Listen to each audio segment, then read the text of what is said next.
3장 말씀 처음부터 끝까지 함께 읽겠습니다. 아이 사무엘이 엘리 앞에서 여호와를 섬길 때에는 여호와의 말씀이 희귀하여 이상이 흔히 보이지 않았더라. 엘리의 눈이 점점 어두워가서 잘 보지 못하는 그때에 그가 자기 처소에 누웠고 하나님의 등불은 아직 꺼지지 아니하였으며 사무엘은 하나님의 교회에 있는 여호와의 전 안에 누웠더니 여호와께서 사무엘을 부르시는지라. 그가 대답하되 내가 여기 있나이다 하고 엘리에게로 달려가서 이르되 당신이 나를 부르셨기로 내가 여기 있나이다 하니 그가 이르되 나는 부르지 아니하였으니 다시 누우라 하는지라. 그가 가서 누웠더니 여호와께서 다시 사무엘을 부르시는지라. 사무엘이 일어나 엘리에게로 가서 이르되 당신이 나를 부르셨기로 내가 여기 있나이다 하니 그가 대답하되 내 아들아 내가 부르지 아니하였으니 다시 누우라 하니라. 사무엘이 아직 여호와를 알지 못하고 여호와의 말씀도 아직 그에게 나타나지 아니한 때라. 여호와께서 세 번째 사무엘을 부르시는지라. 그가 일어나 엘리에게로 가서 이르되 당신이 나를 부르셨기로 내가 여기 있나이다 하니 엘리가 여호와께서 이 아이를 부르신 줄을 깨닫고 엘리가 사무엘에게 이르되 가서 누웠다가 그가 너를 부르시거든 네가 말하기를 여호와여 말씀하옵소서 주의 종이 듣겠나이다 하라 하니 이에 사무엘이 가서 자기 처소에 누우니라. 여호와께서 이마에 서서 전과 같이 사무엘아 사무엘아 부르시는지라. 사무엘이 이르되 말씀하옵소서 주의 종이 듣겠나이다 하니 여호와께서 사무엘에게 이르시되 보라 내가 이스라엘 중에 한 일을 행하리니 그것을 듣는 자마다 두 귀가 울리리라. 내가 엘리의 집에 대하여 말한 것을 처음부터 끝까지 그날에 그에게 다 이루리라. 내가 그의 집을 영원토록 심판하겠다고 그에게 말한 것은 그가 아는 죄악 때문이니 이는 그가 자기의 아들들이 저주를 자청하되 금하지 아니하였음이니라. 그러므로 내가 엘리의 집에 대하여 맹세하기를 엘리 집의 죄악은 제물로나 예물로나 영원히 속죄함을 받지 못하리라 하였노라 하셨더라. 사무엘이 아침까지 누웠다가 여호와의 집의 문을 열었으나 그 이상을 엘리에게 알게 하기를 두려워하더니 엘리가 사무엘을 불러 이르되 내 아들 사무엘아 하니 그가 대답하되 내가 여기 있나이다 하니 그가 이르되 내게 무엇을 말씀하셨느냐 청하노니 내게 숨기지 말라. 내게 말씀하신 모든 것을 하나라도 숨기면 하나님이 내게 벌을 내리시고 또 내리시기를 원하노라 하는지라. 사무엘이 그것을 그에게 자세히 말하고 조금도 숨기지 아니하니 그가 이르되 이는 여호와이시니 선하신 대로 하실 것이니라 하니라. 사무엘이 자라매 여호와께서 그와 함께 계셔서 그의 말이 하나도 땅에 떨어지지 않게 하시니 단에서부터 브엘세바까지 온 이스라엘이 사무엘은 여호와의 선지자로 세우심을 입은 줄을 알았더라.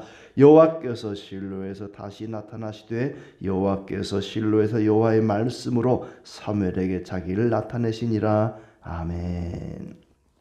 예. 화요일 지나고 수요일 아침이 되었습니다. 오늘도 주님의 은혜가 또 평강이 가득하기를 진심으로 축복합니다.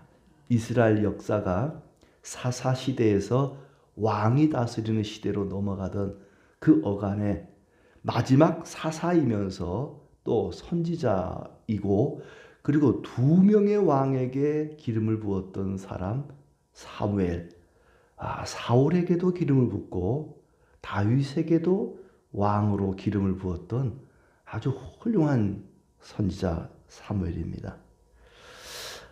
그가 이제 사무엘이 선지자로 부름을 받는데 오늘은 바로 사무엘을 하나님이 부르시는 아마 사무엘의 나이가 한 12살쯤 된 것 같습니다. 1절부터 9절은 하나님이 사무엘을 부르시는 내용이고 또 10절부터 14절은 그렇게 사무엘을 불러서 말씀을 하십니다. 어떤 말씀을 하셨는가 하는 내용이고 15절부터 18절은 엘리 제사장이 궁금해하죠. 사무엘아 하나님이 내게 무슨 말씀을 하시더냐 내게 좀 말해다오 했던 그런 내용이고 19절부터 21절은 하나님이 사무엘과 함께 하셨다 하는 내용입니다. 사무엘이 본격적으로 선지자가 되기 전에 어린 시절의 이야기가 소개되고 있습니다. 그 1절을 보시면은 아이 사무엘이 아직 어릴 때입니다. 12살이니까 초등학교 5학년, 6학년 될 쯤이니까 아직 어리지만은 여호와를 섬길 때에 그렇습니다. 어리지만은 그의 믿음이 다른 어른들 못지않게 하나님을 잘 섬기는 그런 사람이었습니다. 그래서 사무엘은 2장에서 보니까 하나님과 사람들에게 은총을 입었다 그랬는데 그만한 삶을, 성실한 삶을 살았던 것 같아요. 사람들에게도 잘했고 하나님께도 잘 섬기고 그 시대를 보면은 어른을 잘 공경한다거나 또 부모님 말씀을 잘 듣고 하나님을 잘 섬겼던 사람들이 흔치 않았던 그런 시대인 것 같습니다. 제사장이었던 엘리의 두 아들들 보면은 제대로 하나님도 섬기지 못하고 또 부모님 말씀도 제대로 듣지 않았던 정말 뺀질뺀질한 그런 아들들이었죠. 그에 비해서 사무엘은 제사장 엘리의 말도 잘 듣고 하나님도 잘 섬기는 그런 모범적인 어린이였습니다. 그 시대에 말씀이 희귀했다 그랬어요. 여호와의 말씀이 희귀하여 이상이 흔히 보이지 않았더라. 하나님 말씀을 경외하지 않고 순종할 생각도 없고 그러니까 하나님께서 말씀을 주지 않은 거죠. 말씀이 아예 없는 것이 아니라 백성들이 말씀 들을 생각을 안 하니까 어차피 말씀을 줘도 순종할 생각도 없고 하니까 말씀이 희귀하게 여겨졌던 것 같아요. 엘리의 눈이 점점 어두워졌다 그런데 아마 엘리가 한 90세쯤 되었던 것 같아요. 지금도 나이가 90세 그러면은 굉장히 많은 연세지만은 엘리 제사장의 나이가 한 90쯤 되니까 눈이 점점 어두워지고 육신의 눈만 어두워진 것이 아니라 영적인 눈도 같이 어두워지니까는 하나님께서 말씀을 줘도 그 말씀을 제대로 이해하지 못하고 또 아무 의미가 없는 거죠. 아무리 목사가 설교를 오래 하고 강하게 해도 듣는 사람들이 들으려고 생각하지 않고 또 순종할 각오가 되어 있지 않으면은 그 말씀을 주는 것이 무의미합니다. 그러니까 그 시대가 말씀이 없는 시대였다. 이상이, 환상이 보이지 않는 시대였다는 것은 어차피 하나님의 말씀에도 영적인 눈이 어두워서 듣지도 못하고 깨닫지도 못하고 순종하지도 않으니까 말씀을 주지 않았던 것 같습니다. 그런데 이제 하나님께서 그들을 그냥 내버린 것이 아니다 하는 것을 알 수가 있는데 3절에 보면은 여호와의 전에 하나님의 전에 사무엘이 이제 누워 있습니다. 근데 아직 하나님의 등불이 꺼지지 않았다 그랬어요. 아직 하나님의 등불이 꺼지지 않은 하나님의 등불은 아직 꺼지지 아니하였으며 하나님의 자비가 아주 조금은 남아 있었다는 겁니다. 자비의 등불이 꺼지지 않았다. 자, 그것이 어떤 의미인가 한번 뒤에 내용을 보면 알 수 있습니다. 하나님께서 사무엘을 부릅니다. 사무엘아. 아마 이제 제사장 엘리가 나이가 많으니까 아주 가까이 그 성전 안에 제사장 엘리가 누워서 잠을 자고 바로 문 밖에든지 거기에 이제 이 사무엘이 누워 있었던 것 같아요. 그러니까 제사장 엘리가 나이가 많으니까는 우리 제사장님께서 부르면 언제든지 달려가서 도와주려고 가까이 있는. 그러니까 사무엘은 굉장히 성실한 거죠. 내가 이 성전에서 우리 아버지처럼 모시는 제사장 엘리께서 연세가 많으니까 한밤중에라도 부르면 언제든지 달려갈 준비를 하고 도와줄 준비를 하고 있는 그런 모습입니다.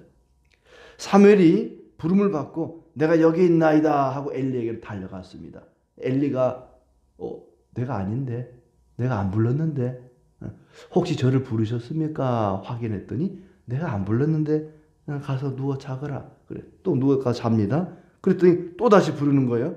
내가 여기 있나이다 하고 저를 부르셨습니까? 네. 아니다. 가서 누워 자라. 내가 부른 적 없다. 그러니까 하나님이 부르시기는 부르시는데 사무엘에게만 들리고 옆방에 있는 엘리에게는 안 들리는 겁니다. 특수한 부름이죠. 불렀는데 옆방에 있는 사람 못 듣고 그쪽에 있는 사람 들었다. 아주 특수한 방법으로 불렀던 겁니다. 그때는 아직 사무엘이 여호와를 알지 못하고 여호와의 말씀도 나타나지 아니한 때였다. 세 번째 부릅니다. 또 하나님께서 부르시는 줄 알고 엘리에게로 갑니다. 제사장님, 저를 부르셨습니까? 아니다. 그러고 보니까 엘리가 이제 깨달은 거죠. 아, 하나님이 얘를 부르셨구나. 하나님이 부르셨구나. 그래서 이제 이야기를 하죠. 하나님이 부르신 줄 알고 사무엘아, 이제 가서 누워라. 그리고 여호와께서 이제 또 부르시거든. 여호와여, 말씀하옵소서. 주의 종이 듣겠나이다 하라. 이렇게 일러줬습니다.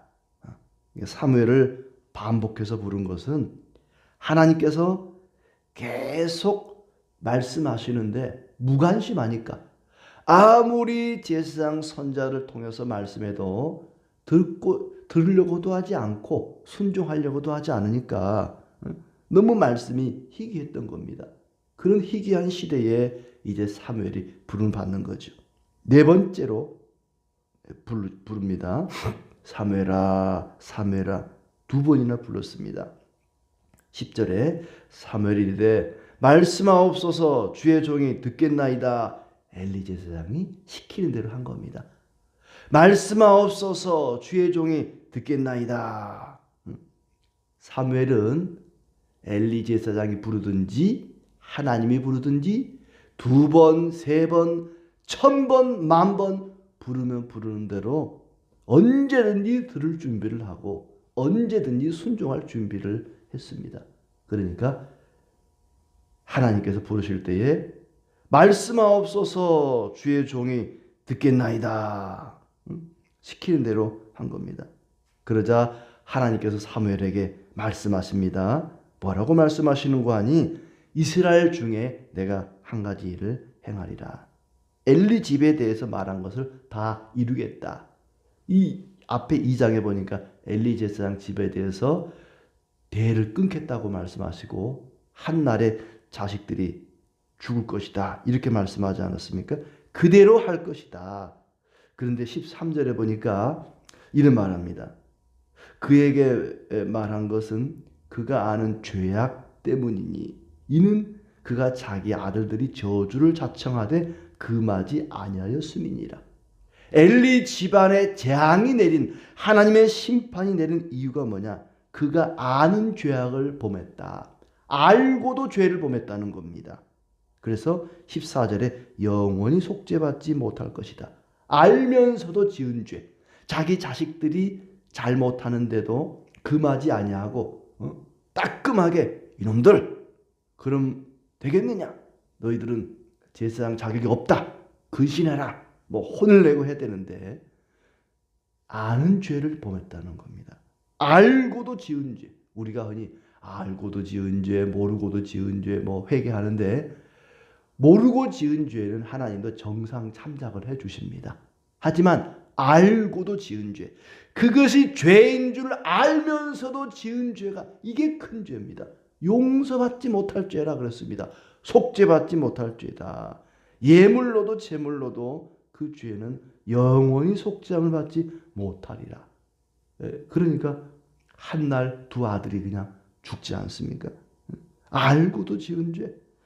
그가 아는 죄악을 범하였기 때문이다. 아들들이 죄를 범하는데도 그들을 금하지 아니했다. 이것이 큰 죄였습니다.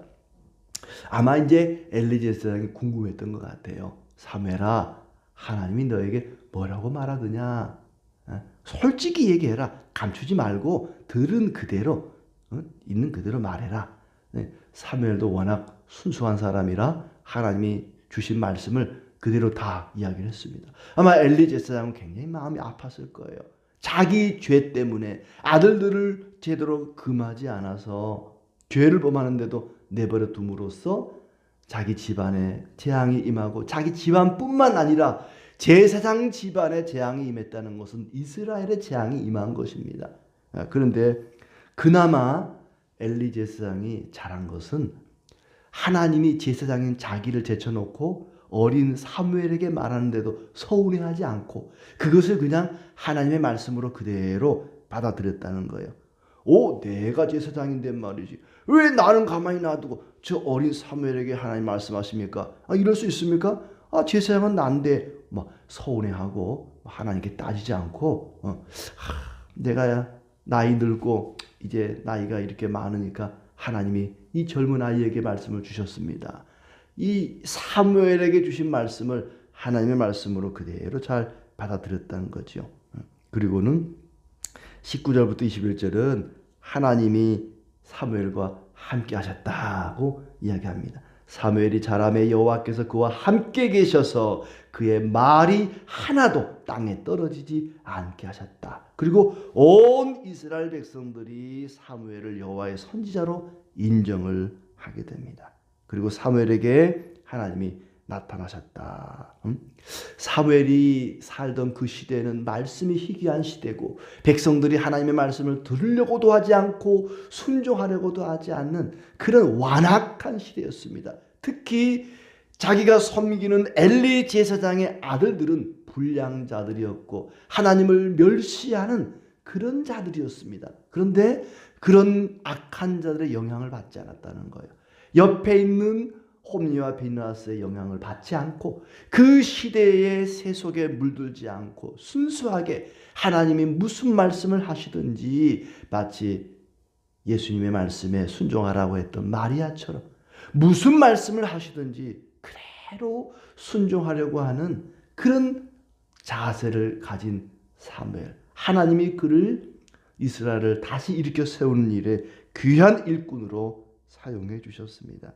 하나님은 하나님의 뜻을 따르려고 하지 않는 자들을 버리십니다. 그리고 순종하려고 준비가 된 사람을 들어 사용하십니다.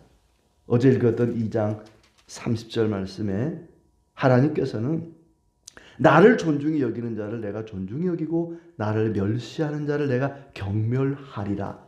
하나님을 멸시했던 엘리 가문을 버리고 하나님께 순종하려고 준비되어 있는 사무엘을 선지자로 들어 쓰십니다. 주께서 말씀하실 때 여호와여 말씀하옵소서 내가 여기 있나이다. 내가 여기 있나이다. 말씀하옵소서 순종하겠나이다. 하나님 말씀하옵소서 내가 순종하리이다. 3번, 4번, 10번, 100번, 1000번 언제든지 하나님 말씀하시면 여호와여 말씀하옵소서 내가 여기 있나이다.